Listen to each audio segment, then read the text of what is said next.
আলহামদুলিল্লাহ, আল্লাহ পাকের শুকরিয়া যে আল্লাহ জাল্লা শানহু আমাদেরকে ভালোবেসে পছন্দ করে দুনিয়ার যাবতীয় কাজকর্ম থেকে ফারেক করে পবিত্র অবস্থায় সুস্থ অবস্থায় যে আল্লাহ আমাদেরকে মসজিদে একত্রিত করলেন, সে মহান প্রভুর দরবারে আলিশানে সমস্বরে মস্তক অবনত চিত্তে শুকরিয়া জ্ঞাপন করে বলি আলহামদুলিল্লাহ। অতঃপর বিশ্ব নবী, নবীদের নবী, সাইয়্যিদুল মুরসালিন, আশরাফুল আম্বিয়া, যে নবীর মাধ্যমে পেয়েছি আমরা সুন্দর সঠিক পথের দিশা, সেই বিশ্ব নবীর প্রতি সংক্ষেপে দরুদ পড়ি। সবাই পড়ি সাল্লাল্লাহু আলাইহি ওয়াসাল্লাম। প্রিয় উপস্থিতি, আমি আপনাদের সামনে কোরআন শরীফের একটি আয়াত এবং নবীর অসংখ্য হাদিসের ভেতর থেকে একটি হাদিস পড়েছি। এরই উপরে কিছু কথা বলা হবে ইনশাআল্লাহ। আল্লাহ যেন সুযোগ করে দেয়। ওমা তৌফিক ইল্লা বিল্লাহি তাওয়াক্কালতু ওয়া ইলাইহিল উনিব। আমরা বলি আল্লাহুম্মা আমিন। যে সূরাত থেকে আয়াতটা পড়েছি, সূরাটার নাম হলো সূরা বনী ইসরাইল। এর অর্থ হলো বনী ইসরাইলের বংশধর। বংশ নিয়ে আমরা গৌরব করি, অহংকার করি, আর বংশ সম্পর্কে আল্লাহ পাক একটা সূরাই নাজিল করে দিয়েছেন। সূরাটার নাম দিয়েছেন আল্লাহ পাক সূরা বনী ইসরাইল। এর আর একটা নাম আছে, নাম হলো ইসরা, অর্থ হলো রাত্রিকালীন ভ্রমণ। আল্লাহ রাসূলকে আল্লাহ পাক ভ্রমণ করাইছিলেন, তারই কিছু কথা এই সূরার ভেতর আলোচনা করা হয়েছে। অনেক বিষয়ের মধ্যে মেরাজের কথা, রাত্রিকালীন ভ্রমণের কথা এই সূরার ভেতর আল্লাহ পাক উল্লেখ করেছেন। এই সূরা 17 নম্বর সূরা। এই সূরাটা মক্কায় অবতীর্ণ হয়েছে। এর আয়াত সংখ্যা হলো 111টি, রুকু সংখ্যা হলো 12টি, পারা সংখ্যা হলো 15 পারা। একেবারে মাঝখানে আল্লাহ পাক রাখছেন 30 পারা কোরআন শরীফের 15 পারার ভেতরে এটা আছে। প্রথম খুললেই আয়াতটা পেয়ে যাবেন। এই সূরার ভেতরে একটা সেজদা আছে 109 নম্বর আয়াতে। এর শব্দ সংখ্যা হলো 1559টি। এর অক্ষর আছে এর ভেতরে 6480টি। পূর্ববর্তী সূরাটার নাম সূরা নাহাল, আর এর পরবর্তী সূরার নাম সূরাতুল কাহাফ। এই দুই সূরার মাঝখানে আল্লাহ পাক এই সূরাটা নাজিল করে দিয়েছেন। এর অনেকগুলি আলোচনা আছে, আর মেরাজের আলোচনায় প্রথম আল্লাহ পাক করেছেন। মেরাজের ঘটনাটা এমন আশ্চর্য ধরনের ঘটনা যে আল্লাহ পাক সেই জন্য ভালোবেসে মহব্বত করে আল্লাহ পাক নিজেই মেরাজের সাক্ষী স্বরূপ এমন আশ্চর্য ধরনের ঘটনারকে কেন্দ্র করে এই সূরাটা নাজিল হয়েছে, যার কারণে এই সূরার প্রথমে আল্লাহ পাক সুবহান শব্দ ব্যবহার করেছেন। আমরাও বলি সুবহান আল্লাহ। আল্লাহ পাক নিজেই সুবহান শব্দ দিয়ে ব্যবহার করেছেন। তাহলে কত আশ্চর্য ধরনের এটা সূরা হতে পারে, মেরাজের ঘটনাটা কত আশ্চর্য ধরনের হতে পারে। পৃথিবীর মানুষেরা বিমানে চড়ে, এরপরে রকেটে চড়ে অহংকার করে, গর্ব করে, আর আল্লাহ পাক তার হাবিবকে, তার বন্ধুকে একেবারে জমিন থেকে নিয়ে আসমান পর্যন্ত 7টা আসমান ভ্রমণ করিয়া সিদরাতুল মুনতাহা পার হয়ে আর সে আজিম পর্যন্ত যে আল্লাহর বাড়িতে যে দেখা করে চলে আসছেন এই পৃথিবীর ভেতরে। এটা কি সহজ কথা মনে করছেন? সেই সময়কার কাফেররাও বিশ্বাস করে নাই এত দূর যাওয়া সম্ভব। আর আল্লাহ পাক নিজেই সেই জন্যই শব্দর প্রথম আশ্চর্য ধরনের শব্দ আল্লাহ পাক ব্যবহার করে দিয়েছেন, যে সুবহান শব্দ ব্যবহার করে দিয়েছেন।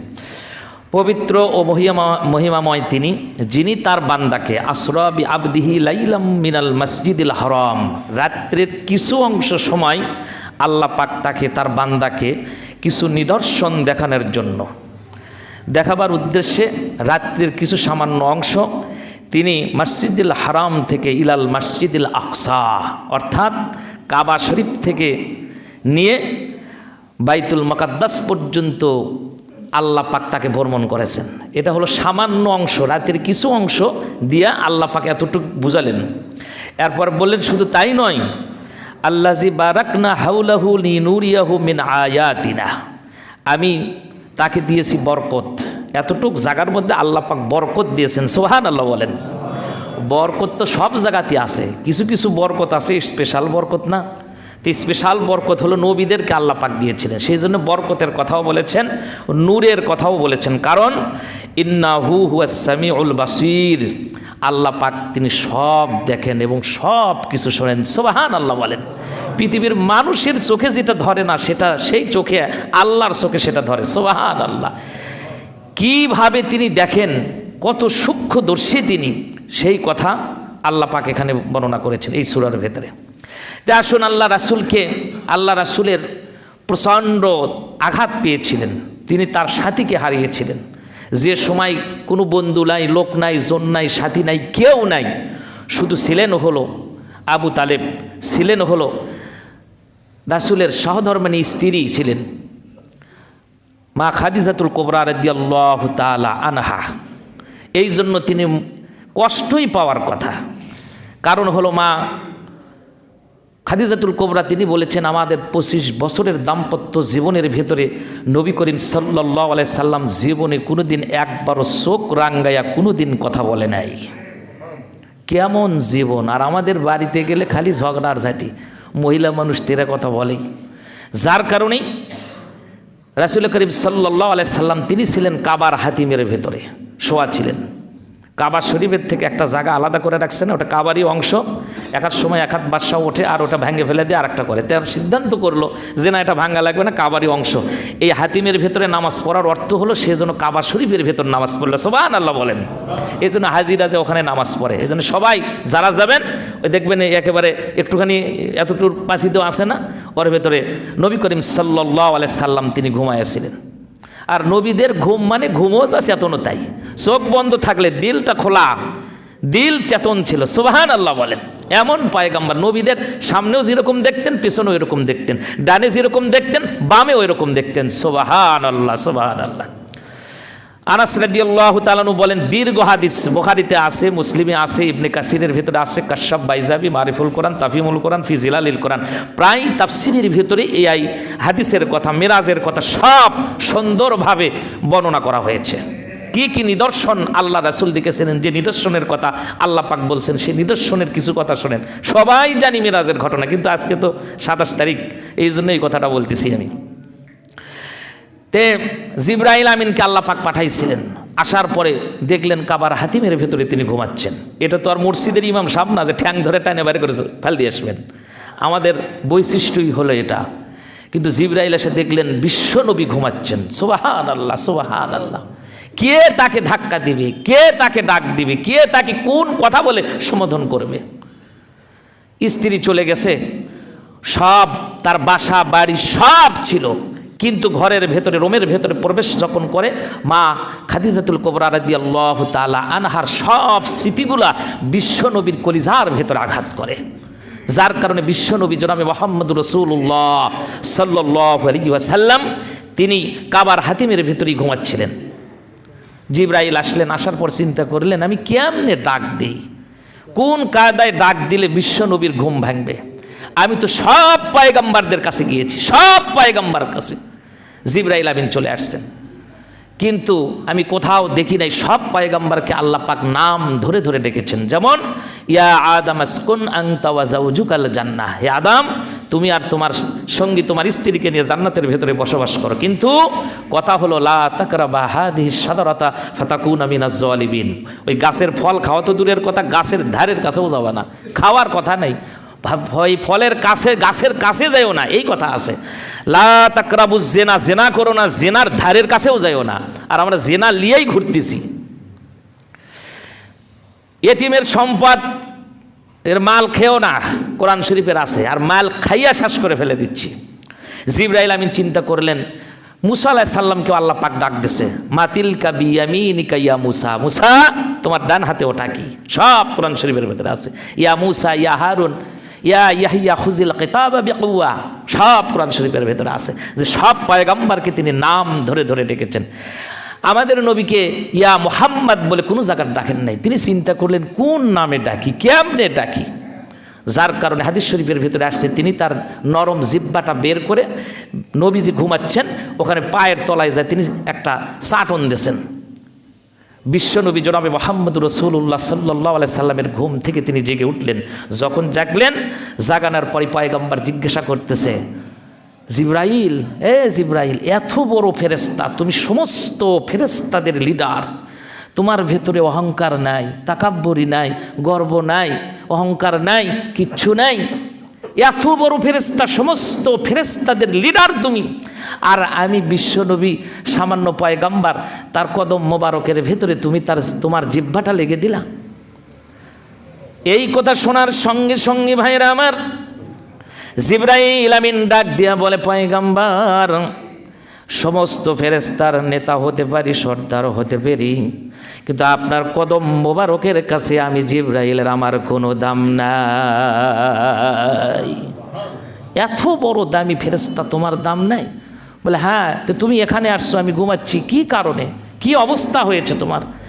ডাক দিয়া বলে, পয়গাম্বার, আপনার কষ্ট হয়, আল্লাহ পাক তা পছন্দ করে না, যার কারণে আপনার জীবনে দুটা হিজরত, একটা হলো দুটা ভ্রমণ, তার ভেতরে একটা হলো মক্কার থেকে মদিনায় কাফেরদের অত্যাচারে আল্লাহর হুকুমে এখান থেকে আপনি চলে গিয়ে যাবেন। দুটা হিজরত, আর একটাও হলো আজকে এই জায়গার ভেতরে আল্লাহর বাড়িতে যাবেন। এই জায়গার ভেতরে আর দেরি করা যাবে না। ওই যে তাকায়া দেখুন বোরাক অপেক্ষা করতেছে।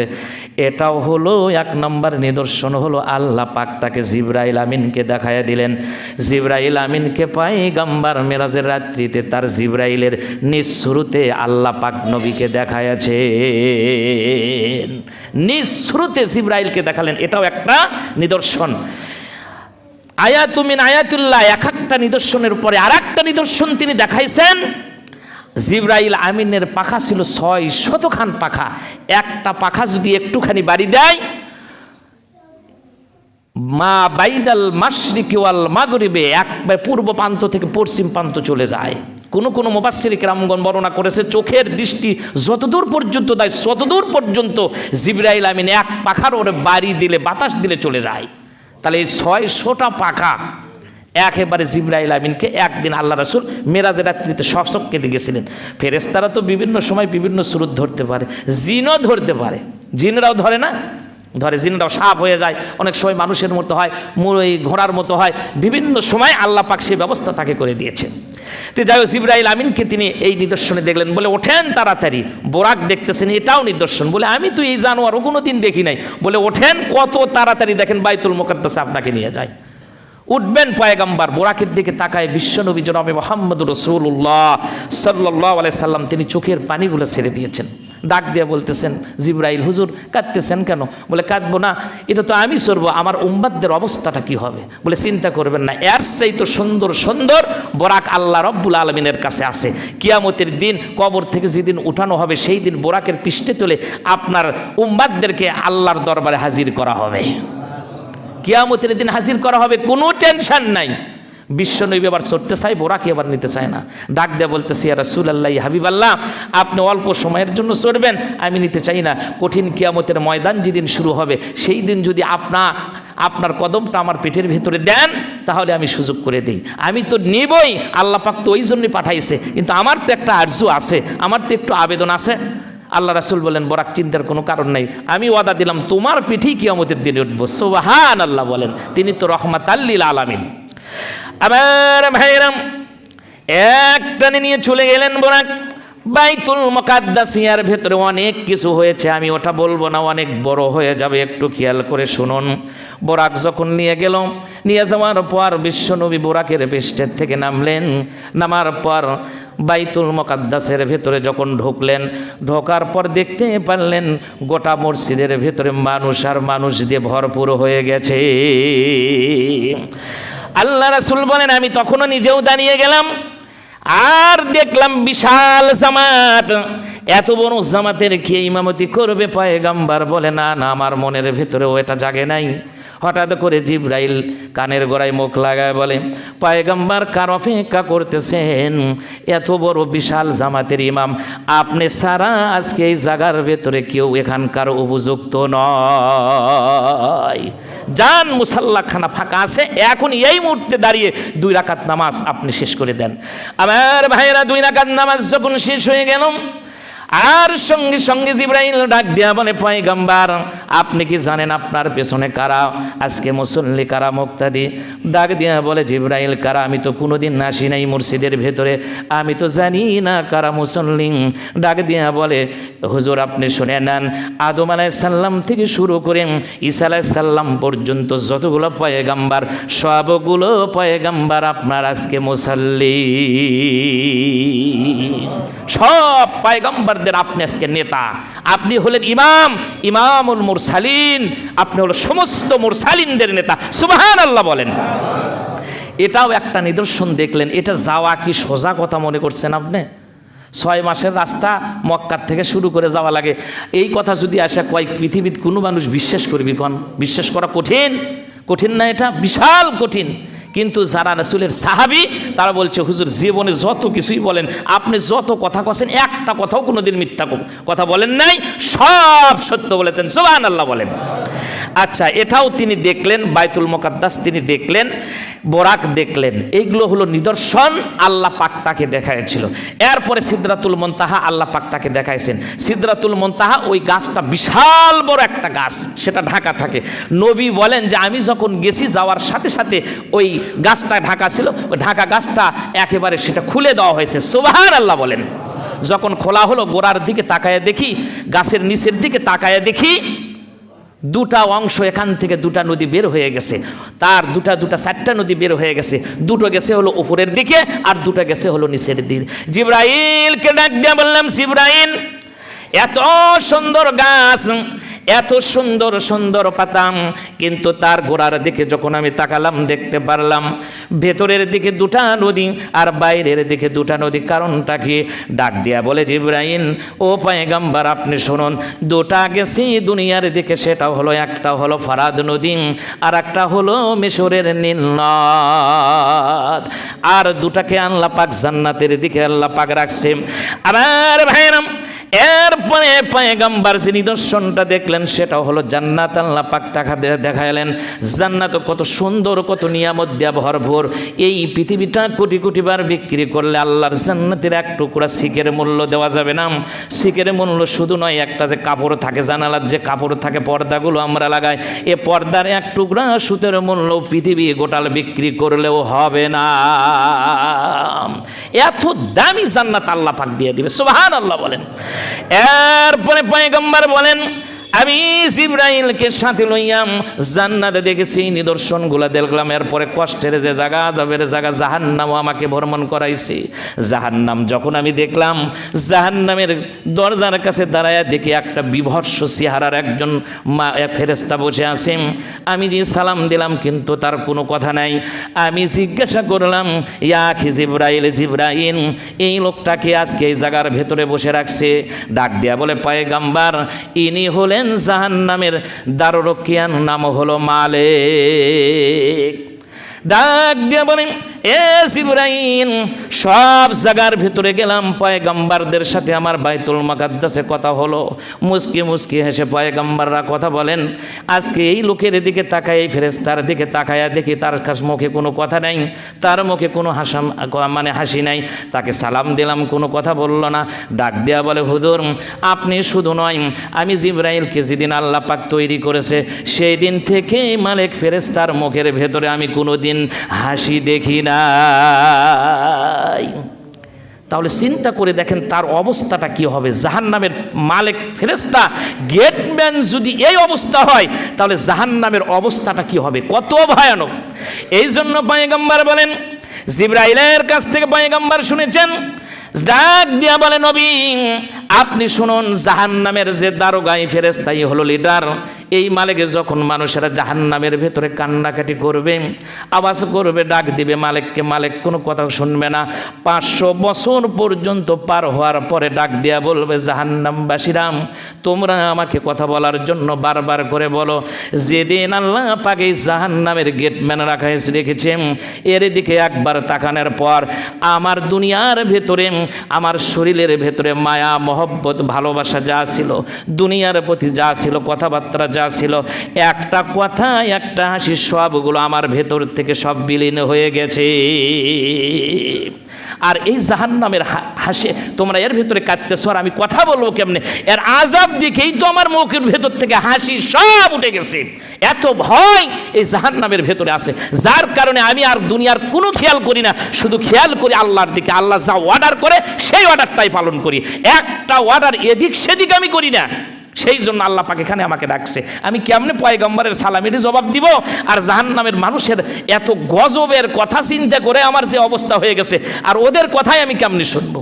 এত বড় শাস্তি, এত বড় কষ্টের জায়গা এই জাহান্নাম। পয়গম্বর এই জাহান্নাম দেখেছিলেন, জান্নাত দেখেছিলেন। জান্নাতের যে হুরগুলা থাকবে, হুরদের ভেতরে যে কি বলে, ও যে মেসকি পরা থাকে, মেসকির যে এরিয়ার থাকবে, ও এরিয়ারটাই হবে 6 কিলোমিটার।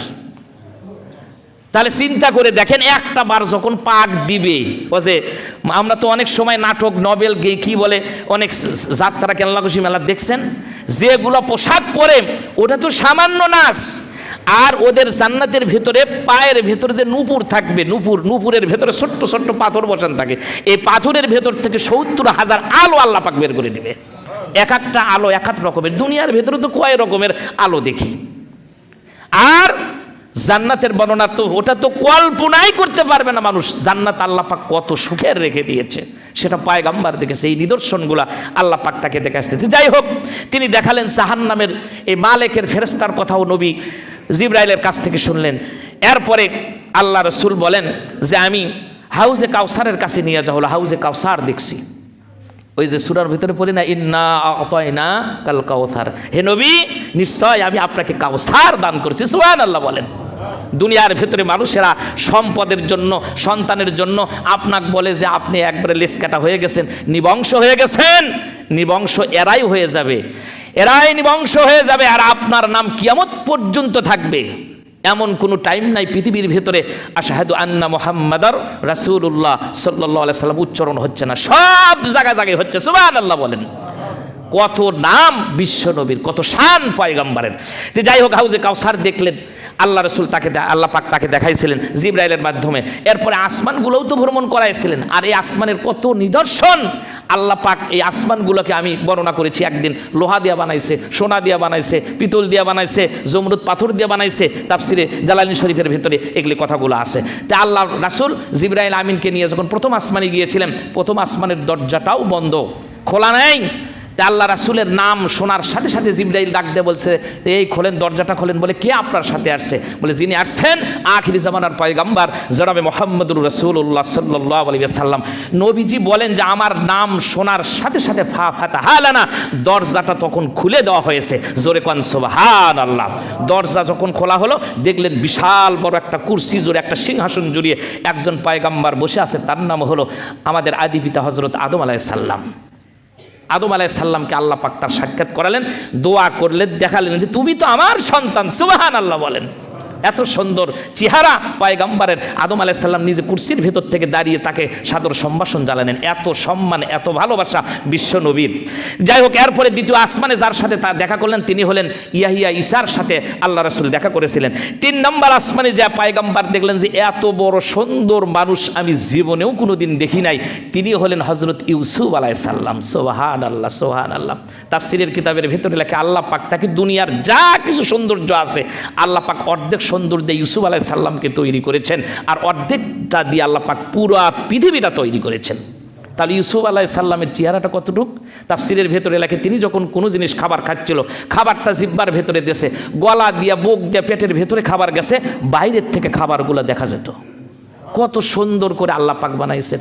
আমাদের দেশে 2-4টা নায়িকা গায়িকা নায়করা যদি মেকআপ করে, তাই মেয়েরা একেবারে কি বলে অজ্ঞান হয়ে পড়ে যায়, কতক তো জীবনই দিয়ে দেয়। যদি ইউসুফ পয়গম্বরকে তারা দেখতো, তাদের অবস্থাটা কি হয়ে যেত।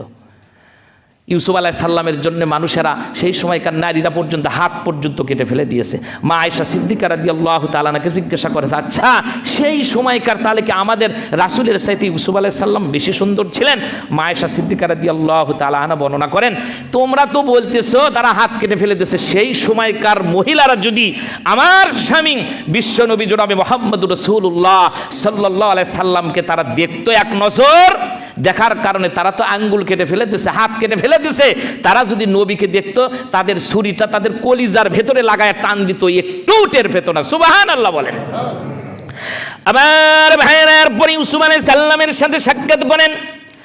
আর এরপরে চতুর্থ আসমানে যাওয়ার পর দেখতে পারলেন আর একজন পয়গম্বর, তার নাম হলো হযরত ইদ্রিস আলাইহিস সালাম। এই ইদ্রিস পয়গম্বর তিনি সারা জীবন রোজা রাখতেন, জিন্দেগি ভর তিনি রোজা রাখতেন। তাফসীর ইবনে কাসিরের ভিতরে লেখে, আর আল্লাহ রাব্বুল আলামিন তার রোজা রাখা দেখে ভালোবেসে মহব্বত করে জান্নাতের ভিতর থেকে একটা ইফতারি প্যাকেট করে ইফতারের পূর্বক্ষণে ফেরেশতাদের মাধ্যমে পাঠিয়ে দিতেন। এই তো সামনে রোজা আসতেছে, দেখা যাবে কে কী রকম কত রকমের অসুখ হয় আমাদের। ইদ্রিস আলাইহিস সালাম সারা জীবন তিনি রোজা রাখতেন। সুবহানাল্লাহ, সুবহানাল্লাহ। আর আমাদের জীবন খালি অসুস্থ হয়ে যায় রমজান মাস আসলে। এরপরে ভাইয়ের আমার পঞ্চম আসমানে হযরত হারুন আলাইহিস সালামের সঙ্গে তিনি সাক্ষাৎ করেন। 6 নম্বর হলো হযরত মুসা আলাইহিস সালামের সাথে সাক্ষাৎ করেন 6 নম্বর আসমানে। 7 নম্বর আসমানে জাতির পিতা হযরত ইব্রাহিম খলিলের সাথে আল্লাহর রাসূল তিনি সাক্ষাৎ করেন। জোরে কোন সুবহানাল্লাহ। এই নিদর্শনগুলা পয়গম্বর সব মেরাজের রাত্রিতে আল্লাহ পাক তাকে দেখাইছিলেন।